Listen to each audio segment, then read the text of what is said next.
Welcome to the Slop Temple. We pray this video helps. You begin by ensuring you can actually boost.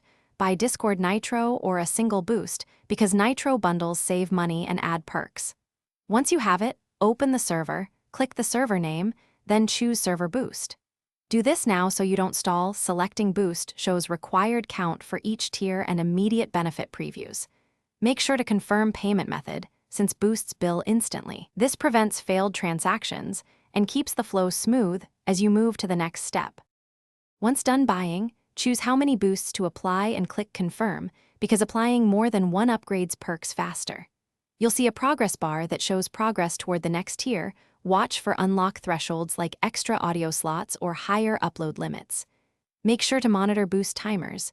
Boosts auto-renew unless you cancel.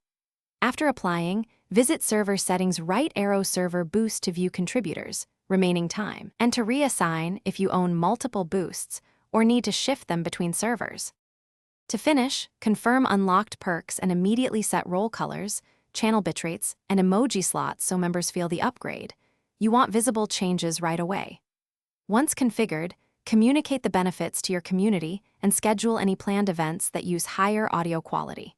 If something goes wrong, troubleshoot by checking your payment method, ensuring your Nitro or Boost purchase completed, and confirming you applied the boost to the correct server. If needed, cancel and reapply or contact Discord. Thanks for watching. Consider subscribing if we helped you.